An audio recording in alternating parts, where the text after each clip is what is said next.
Assalamualaikum warahmatullahi wabarakatuh. Selamat pagi pemirsa sekalian yang berbahagia. Selamat datang di channel Agus Susanto, channelnya Orang Pertanian.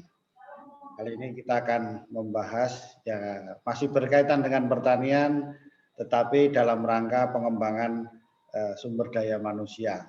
Nah, jadi kali ini kita akan mendatangkan narasumber kita, Ibu Profesor Dr. Retno Astuti. Jadi beliau ini selain sebagai ahli hama dan penyakit tanaman perkebunan, juga merupakan Direktur Program Pasca Sarjana UMA Universitas Medan Area yang nanti akan dijelaskan oleh narasumber kita itu. Karena dalam pengendalian hama penyakit tentunya juga sumber daya manusia yang mumpuni ini menjadi salah satu kunci keberhasilan dalam berbudidaya tanaman pertanian. Jadi langsung saja kita tanyakan yang pertama, ini sebagai ahli dulu Bu Retno. Jadi bagaimana Bu pengendalian hama penyakit di tanaman perkebunan yang ada di Sumatera Utara ini Bu? Sumatera Utara kan terkenal tanaman perkebunannya. Ya, jadi monggo Ibu silahkan Bu. Ya, terima kasih Bapak Dr. Agus. Assalamualaikum warahmatullahi wabarakatuh.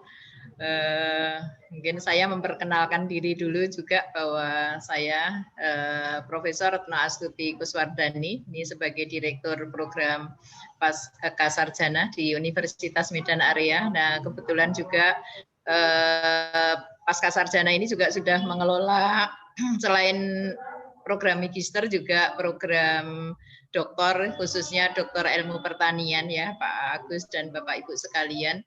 Nah, ini memang mengingat bahwa di Universitas Medan Area ini telah memiliki sumber daya manusia, terutama dosen ya, utamanya ini sudah layak untuk membuka program doktor, dan ada beberapa profesor pertanian, kemudian juga kita akreditasi untuk program pertanian juga sudah A, sehingga ada mulai tahun 2020-2021 ini kita mulai pelaksanaan kuliah program S3, dan tentu saja bahwa kita juga mempertimbangkan atau dari hasil analisis kami bahwa pengembangan sektor perkebunan ini terutama di Sumatera Utara ya Pak, ini sangat besar dan dampak terhadap perekonomian juga, sehingga kami program doktor ini memang lebih ke program pertanian khususnya untuk perkebunan Pak Agus dan pemirsa sekalian. Nah, kita harapkan ini juga ada konsentrasi untuk di agroteknologi dan juga agribisnis. Nah, tentu kita sangat senang ya bahwa ini kerjasama juga dengan pusat penelitian, bahwa dalam agroteknologi tentunya ada tentang perlindungan juga Pak Agus di sini ya, untuk perlindungan tanaman perkebunan. Nah, saya sendiri memang dulu juga disertasi saya itu pengendalian hayati Pak Agus. Oh, iya, pengendalian tikus ya Pak Agus, dengan apa? Dengan tikus dengan burung hantu Bu. Itu gitu. Tapi dari perkebunan kami implementasikan untuk tanaman pangan di sawah. Dan ini mungkin kalau kita lihat pengembangan pengendalian hayati di tikus itu juga sekarang juga sudah mulai bisa dirasakan ini oleh masyarakat terutama di Jawa Tengah dan Jawa Barat ini Pak Agus, dan daerah istimewa Yogyakarta ini yang dulu areal saya untuk penelitian.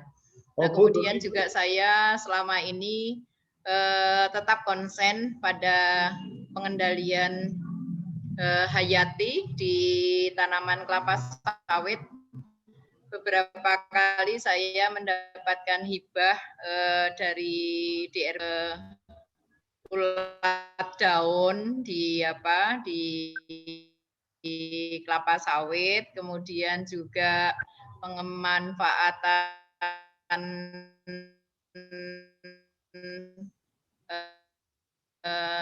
pemanfaatan untuk pengendalian pengendali hayati, peningkatan daya guna ya, agen pengendali hayati di tanaman kelapa sawit juga Pak Agus. Oh, itu jadi itulah yang sekarang ya.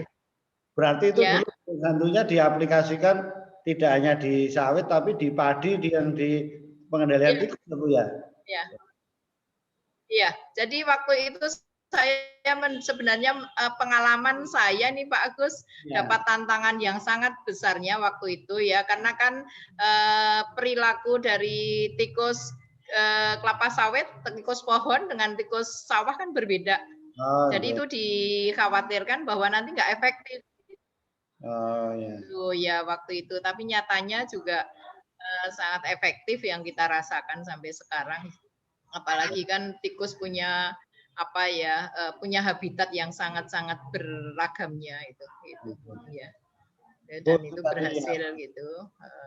Yang mengenai tikus di di sawah. Bu, itu tadi mahasiswa yang S3 doktoral tadi, berarti kan udah mulai itu Bu ya? Ya. Tahun ini udah mulai kan? Ya, ya.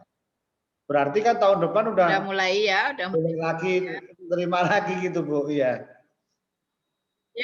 Ya Pak, ya. Itulah yang jadi ini udah mulai lah Pak, nanti di bulan bulan Juni itu udah mulai penerimaan mahasiswa baru Pak. Oh iya nggak program ya udah setahun lagi ya. Ya, dan program doktor ilmu pertanian yang khusus ke perkebunan ini sebenarnya kalau yang di PTS ya satu-satunya di Sumatera itu hanya di Universitas Medan Area Pak Agus. Gitu. Iya. Yang lainnya kan masih konsentrasinya ada yang tanaman pangan, ya ada yang ke hortikultura atau mungkin pasca panen. Nah kalau kami ini memang khusus ke perkebunan Pak. Gitu.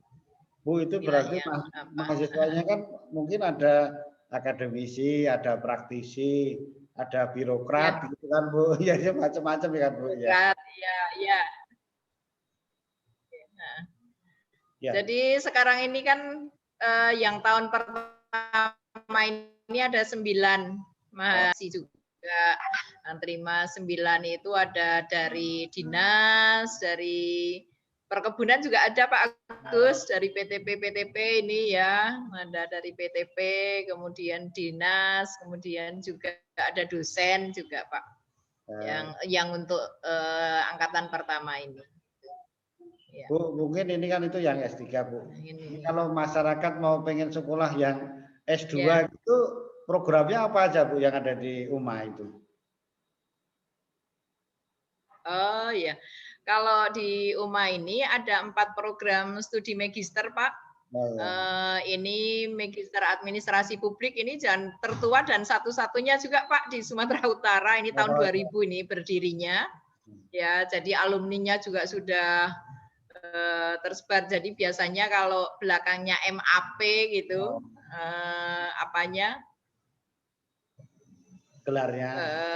Gelarnya itu biasanya itu ada. Ya, gelarnya MAP yang banyak itu biasa alumni dari UMA. Kemudian ada magister agribisnis dan itu juga sudah akreditasi A. Magister psikologi Pak. Ya.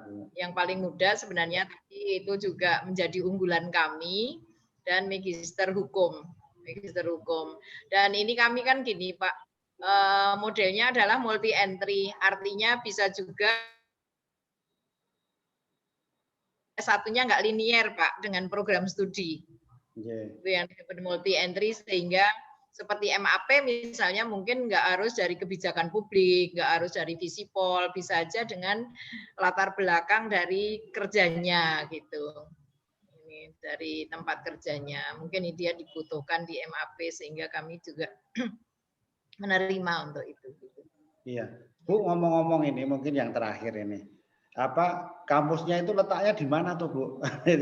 Biar ada yang tahu di mana ya. Ya, kampus kami Pak untuk Paskasar. Jadi kampus Universitas Medan Area itu kan ada 2 tempat Pak. Yang kampus pusatnya itu di Jalan Kolam Medan Estate itu Sampali Pak, itu luas sekitar 15 hektar. Di situ ada hutan rayanya, kemudian juga sarana yang sangat sangat menjamin, mendukung ya. Kemudian kampus 2. Jadi kalau program Pascasarjana ini di kampus 2 di Jalan Setiabudi nomor 79B Pak, sangat strategis tempatnya karena diapit oleh Jalan Syai Brutu, Jalan Seserayu dan depannya Jalan Setiabudi itu Pak, gitu ya. Mungkin juga ya. Itu semua di Kota Medan kan, Bu? Di Kota Medan, kampusnya milik sendiri, tidak menyewa. Dan ya kuliahnya juga udah ruang AC, internetnya gratis, kan gitu ya. Gratis internet, kemudian juga ada ruang baca, perpustakaan kita udah terakreditasi A, kampusnya juga bersertifikat Green Metric, Pak. Itulah ya artinya bahwa sudah termasuk kampus sehat kami Pak untuk di Sumatera Utara ya. Ya, terima kasih Ibu Profesor Dr. Retno Astuti.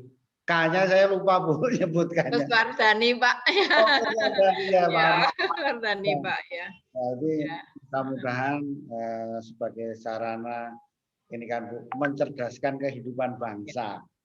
Jadi kan Sumatera Utara ini kan terkenal juga awal-awal berkembangnya perkebunan, kemudian SDM perkebunan, apa saja tanaman komoditasnya.